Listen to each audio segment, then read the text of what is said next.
പുതുക്കിയ അഡീഷണൽ കാര്യങ്ങൾ ചേർക്കുന്ന ബഡ്ജറ്റാണ്. ധവളപത്രം നേരത്തെ ഇറക്കിയിരുന്നു.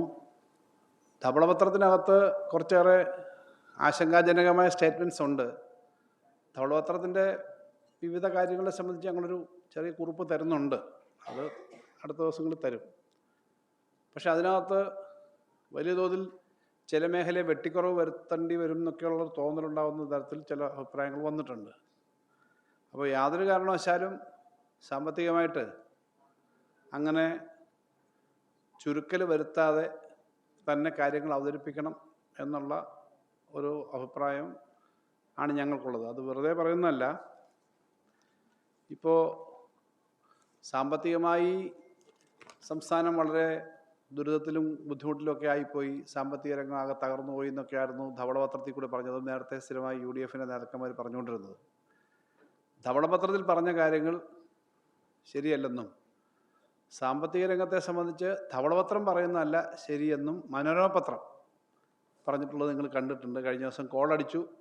5629 കോടി രൂപ 2 മാസത്തെ ഇത് കിട്ടി. സത്യസന്ധമായ ഒരു കാര്യം മനോരമ റിപ്പോർട്ടിൽ പറഞ്ഞിട്ടുണ്ട്. ഈ പുതിയ ഗവൺമെൻറ് ഒരു പ്രവർത്തനം കൊണ്ടല്ല ഈ പണം വന്നതെന്നും കഴിഞ്ഞ മാർച്ച് മാസത്തെയും ഏപ്രിൽ മാസത്തെയും ഒക്കെ ബിസിനസ്സിൻ്റെ ഭാഗമായിട്ടാണ് GSTയുടെ വരുമാനം അതിൽ പറഞ്ഞേക്കുന്നത്. GST സാധാരണഗതിയിൽ കഴിഞ്ഞ വർഷം കിട്ടിയതിനേക്കാളും 2000 കോടി രൂപ ഈ 2 മാസം അധികം കിട്ടിയിട്ടുണ്ട്. ഗ്രോത്ത് റേറ്റ് ഒരു ഇന്ത്യൻ ആവറേജിനേക്കാളും മെച്ചപ്പെട്ടാണ് നിൽക്കുന്നത്. അപ്പോൾ അത്ര 2000 കോടി 2 മാസം അധികം കിട്ടിയെന്ന് പറഞ്ഞാൽ ഒരു 10,000 കോടിയെങ്കിലും അടുത്ത വർഷം അധികം കിട്ടും. ടാക്സിന് കഴിഞ്ഞ വർഷം കിട്ടിയതിനേക്കാളും കിട്ടും.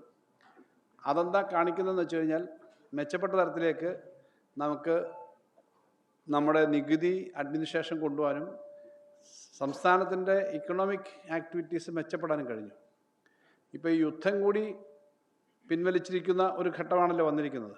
അതോടെ വന്നാൽ പെട്രോളിൻ്റെയൊക്കെ വിലക്കുറവും ഇക്കണോമിക് ആക്ടിവിറ്റി സജീവമാവും. ട്രംപിന് ഇനി വേറെ എന്തെങ്കിലും തോന്നുന്നതെന്ന് നമുക്ക് ആർക്കും അറിയില്ല. പക്ഷേ തൽക്കാലത്തെ സ്ഥിതിയിൽ പിന്നെ യുദ്ധത്തിൻ്റെ ഒരു അന്തരീക്ഷം കൊണ്ടില്ലാത്തതുകൊണ്ട് എക്കണോമി ഒന്നുകൂടി സജീവമാകാൻ സാധ്യതയുണ്ട്.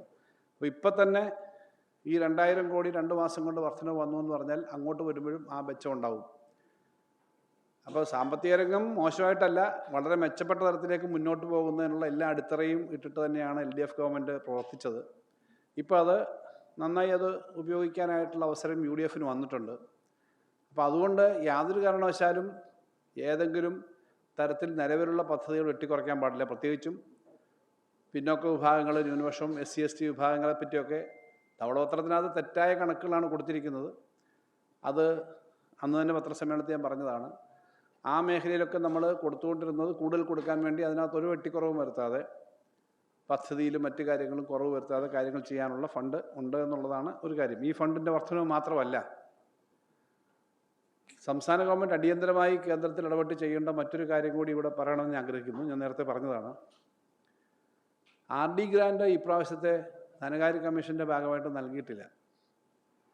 ഫിനാൻസ് കമ്മീഷൻ ഇപ്പോഴും ശുപാർശ ചെയ്യുന്നതാണ്. ആർട്ടിക്കിൾ 275 ആണെന്നാണ് എൻ്റെ ഓർമ്മ. അതനുസരിച്ചിട്ടാണ് RD ഗ്രാൻഡ് സാധാരണഗതിയിൽ ഗ്രാൻറ്റുകൾ തരുന്നത്. 15-ാം ധനകാര്യ കമ്മീഷൻ്റെ സമയത്തും 14-ാം ധനകാര്യ കമ്മീഷൻ്റെ സമയത്തുമൊക്കെ സംസ്ഥാനത്തിനും വിവിധ സംസ്ഥാനങ്ങൾക്കും നല്ല തുക കിട്ടിയിരുന്നു. ഇപ്രാവശ്യം RD ഗ്രാൻഡ് ധനകാര്യ കമ്മീഷൻ്റെ ശുപാർശ വന്നിട്ടില്ല. പക്ഷേ അത് സംബന്ധിച്ച് തീരുമാനമെടുക്കേണ്ട കേന്ദ്ര ഗവൺമെൻറ് തീരുമാനമെടുത്തിട്ടില്ല. തീരുമാനമെടുക്കും എന്നൊരു വാർത്തയുണ്ട്. എന്തുകൊണ്ടാണ് തീരുമാനം എടുക്കുന്നതെന്ന് ഞാൻ പറയുന്നത് വെച്ചാൽ, കഴിഞ്ഞ തവണ ഇന്ത്യയിൽ ആകെയുള്ള ഡിവിസിബിൾ പൂളിൽ താഴോട്ട് കൊടുക്കാൻ ഇന്ത്യ ഗവൺമെൻറ് തീരുമാനിക്കുന്ന അതിനുള്ള ആകെയുള്ള ഫണ്ടിൻ്റെ 100 രൂപ ഉണ്ടെങ്കിൽ 41 രൂപ താഴോട്ട് കൊടുക്കും. 1 രൂപ ജമ്മു കാശ്മീരിന്. അപ്പം 41 രൂപ താഴോട്ട് കൊടുക്കും. 41%. ഈ 41% ഇപ്പോഴും തന്നിട്ടുള്ളൂ. ഇപ്പോൾ ധനകാര്യ കമ്മീഷൻ ചെറിയൊരു ഇൻക്രീസ് നമുക്ക് വന്നിട്ടുണ്ട്. 10,000 കോടി രൂപ ഒരു വർഷം അധികം വന്നു കഴിഞ്ഞ വർഷത്തേക്കാളും. ഒരു വർഷം. കാരണം നമ്മൾ നിരന്തരമായി നടത്തിയിട്ടുള്ള ഫൈറ്റുകളുടെ ഭാഗമായിട്ടാണ് ആ പെർസെൻറ്റേജ് വർദ്ധിച്ചത്. പക്ഷേ 41% ഉള്ളൂ. കഴിഞ്ഞ വർഷം 41% ആയിരുന്നു. 41% ആയിരുന്ന സമയത്ത് in addition to that 41% 4.5 lakh crore രൂപ RD ഗ്രാൻഡായിട്ട് കൊടുത്തിരുന്നു. മനസ്സിലായില്ലേ? അത് 4.5 ലക്ഷം രൂപ ഇത് കൂടാതെ സംസ്ഥാനങ്ങൾക്ക് RD ഗ്രാൻഡായിട്ട് കൊടുത്തിരുന്നു. ഇപ്പോൾ ആ പണം കൊടുത്തിട്ടില്ല. അത് they are keeping it with dum. ആ RD ഗ്രാൻഡ് ആയിട്ട് മാറ്റി വെച്ചേക്കെന്ന് പറഞ്ഞാൽ ഇപ്പോഴുണ്ട്. ഇപ്പോഴത്തെ വില നിലവാരം അനുസരിച്ച് അതൊരു 6 ലക്ഷം 6.5 ലക്ഷം കോടി വരും. ഞാൻ പറഞ്ഞു മനസ്സിലായില്ലേ? നേരത്തെ കൊടുത്തിരുന്നത് 41%. ഇപ്പോഴും ആകെയുള്ള പൂളിൽ നിന്നുള്ള 41% കൊടുക്കുന്നു. പക്ഷേ RD ഗ്രാൻഡായിട്ട് അന്ന് മാറ്റി വെച്ചിരുന്നത് 4.5 ലക്ഷം കോടി രൂപയാണ്. അതിൻ്റെ ഭാഗമായിട്ട് കേരളത്തിന് 19,000, 13,000, 4,000 അങ്ങനെ ഓരോ വർഷം കിട്ടിയ RD ഗ്രാൻഡുണ്ട്. ആ 4.5 ലക്ഷം കോടിക്ക് തുല്യമായ തുക ഇപ്പോഴും സെൻട്രൽ ഗവൺമെൻറ്റിൻ്റെ കയ്യിൽ അവർ സൂക്ഷിച്ചു വെച്ചിരിക്കുകയാണ്. 4.5 ലക്ഷം കോടി 5-6 വർഷം മുമ്പായപ്പോൾ 4 ലക്ഷം കോടിയാണ്. ഇപ്പോൾ അതൊരു 6.5 ലക്ഷം കോടി 7 ലക്ഷം കോടിയാവാം. ആ 6.5 ലക്ഷം കോടി രൂപ അവരുടെ കയ്യിൽ ഡിവൈഡ് ചെയ്യാതിരിപ്പുണ്ട്. ഇതാണ് ഹിമാചൽ പ്രദേശിലെ മുഖ്യമന്ത്രി, ഹിമാചൽ പ്രദേശ് നിയമസഭയും റെസൊല്യൂഷൻ പാസ്സാക്കി അയച്ചു, ഞങ്ങൾക്ക് കിട്ടണം.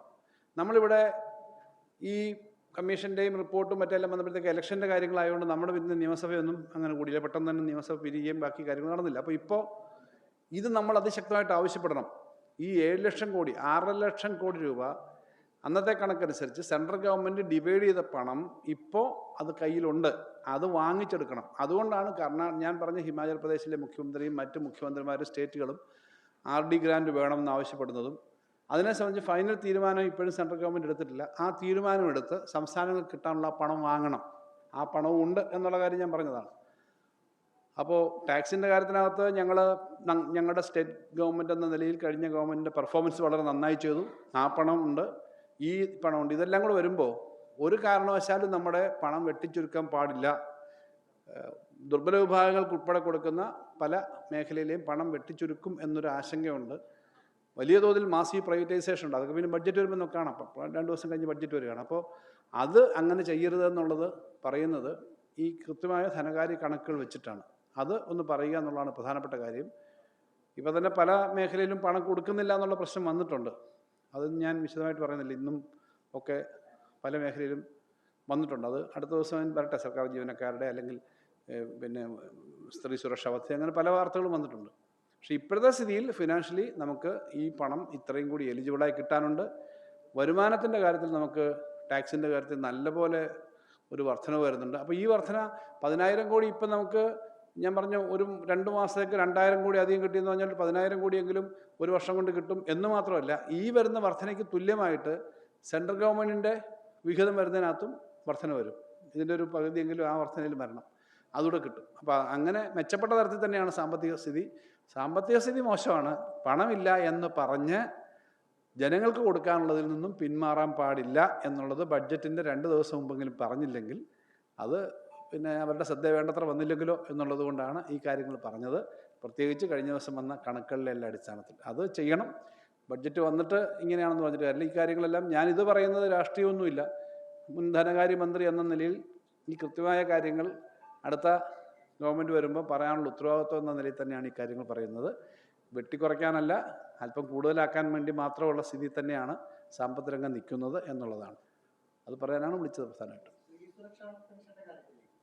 ഏപ്രിൽ മെയ് മാസത്തെ പൈസയാണ് കൊടുക്കാനുള്ളത്. അതിൽ സാധാരണ രീതിയിൽ ഏപ്രിൽ മാസത്തെ പൈസ കഴിഞ്ഞ സർക്കാരിന്റെ കാലത്ത് കൊടുക്കേണ്ടതായിരുന്നു. അല്ല, അതൊരു ടെക്നിക്കൽ പ്രശ്നം മാത്രമാണ്, പണമില്ലാത്തല്ല. ഈ ഞങ്ങൾ മാർച്ചിൽ ഇലക്ഷൻ പ്രഖ്യാപിച്ചതിന് ശേഷം വാസ്തവത്തിൽ ഒരു അഡ്മിനിസ്ട്രേറ്റീവ് കാര്യം ചെയ്യാൻ പറ്റുമായിരുന്നില്ലല്ലോ. ഓർഡർ ഇറക്കാൻ പറ്റില്ല. അതിനു മുമ്പുള്ള ക്ഷേമ പെൻഷൻ കൊടുത്തത് തന്നെ മുൻപ് ഓർഡർ ഇറക്കിയത് കൊണ്ടാണ്.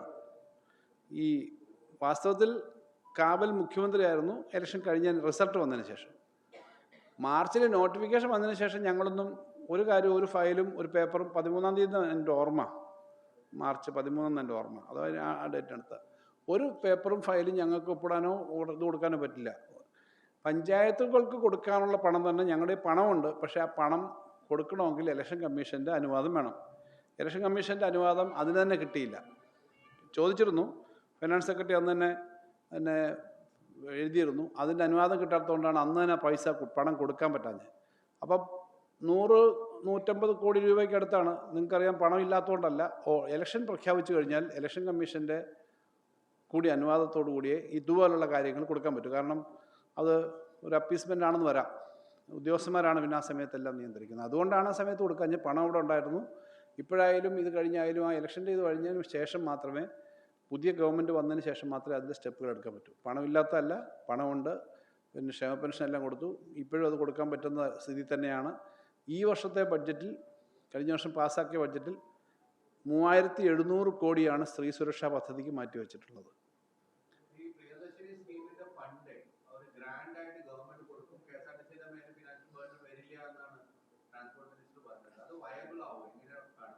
സർക്കാരിന് പണം കൊടുക്കാനായിട്ട് പറ്റുമല്ലോ, കൊടുക്കുന്നതിന് വയബിളാവും. നമ്മളിപ്പം ഏകദേശം 2000 കോടി രൂപ ഒരു വർഷം KSRTCക്ക് കൊടുക്കുന്നുണ്ട്.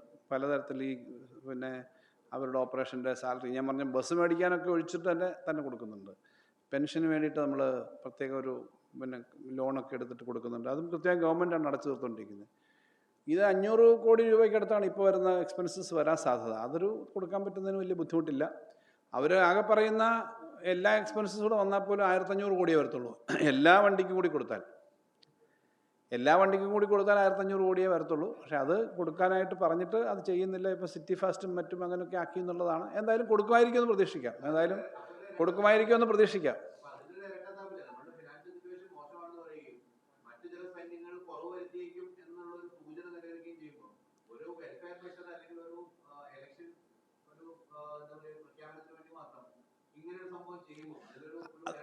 അത് ഇലക്ഷൻ അവർ മാനിഫെസ്റ്റോ പറഞ്ഞത് അവർക്ക് കൊടുക്കാൻ കമ്മിറ്റ്മെൻ്റ് ഉണ്ടാവും. അത് അതിൻ്റെ 500 കോടിയുടെ അകത്തേ ഉള്ളൂ. അത് തന്നെ തെരഞ്ഞെടുപ്പ് സമയത്ത് പറഞ്ഞ ആ മാനിഫെസ്റ്റോയിലെ കാര്യങ്ങളൊന്നും പാലിക്കുന്നില്ല. KSRTC ബസ്സിലെല്ലാം യാത്ര സൗജന്യമാണ് സ്ത്രീകൾക്കെന്ന് പറഞ്ഞിട്ട് അതിൽ വല്ലാത്ത കണ്ടീഷൻസാണ് വന്നത്. ഇപ്പോൾ ഇന്ന ബസ്സിൽ വരില്ല, ഇങ്ങനെ ബോർഡ് വെച്ച ബസ്സിൽ വരില്ല, ബോർഡ് വെക്കുന്ന ബസ്സിലേ കയറാൻ പറ്റുള്ളൂ, മറ്റേ ബോർഡ് കയറാൻ പറ്റില്ല. അങ്ങനെ വെക്കുന്നത് സത്യത്തിൽ ഒരു കണ്ണിപ്പൊടിയിടുന്ന ഒരു പരിപാടിയാണ്. യഥാർത്ഥത്തിൽ അവർ പറഞ്ഞതുപോലെ തന്നെ അത് കൊടുക്കേണ്ടതാണ്. ആ വാക്ക് പാലിക്കുന്നില്ല എന്നുള്ളതാണ് പ്രശ്നം.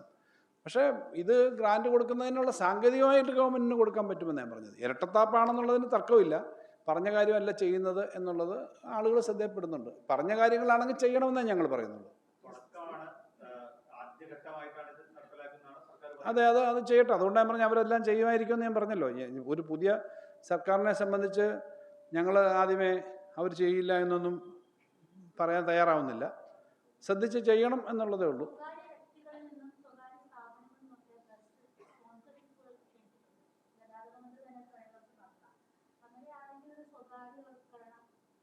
ഇല്ല, അത് സ്വകാര്യവൽക്കരണം എന്ന നിലയിൽ കാണുന്നില്ല. ഈ KSRTCയെ സഹായിക്കാൻ വേണ്ടി ആളുകൾ കുറച്ച് പണം കൊടുക്കുന്നു, ബസ് എടുക്കാൻ പൈസ കൊടുക്കുന്നു, നല്ല കാര്യമാണ്. അങ്ങനെ ചെയ്യുകയാണെങ്കിൽ നല്ലതാണ്, അങ്ങനെ കിട്ടുന്നെങ്കിൽ നല്ലതാണ്. സ്വകാര്യവൽക്കരണം എന്നാൽ സ്വകാര്യ വണ്ടി ഓടിക്കുന്നതല്ല ഞാൻ മനസ്സിലാക്കിയത്. ഞാൻ മനസ്സിലാക്കിയത് ഇങ്ങനെ വണ്ടി എടുക്കുന്നത് അത് അവരുടെ ഒരു എങ്ങനെയാണ് പ്രായോഗികമായി നടത്തുന്നത് നമുക്ക് നോക്കണം. കൂടുതൽ വാർത്തകൾക്ക് News 18 കേരളം യൂട്യൂബ് ചാനൽ സബ്സ്ക്രൈബ് ചെയ്യുക.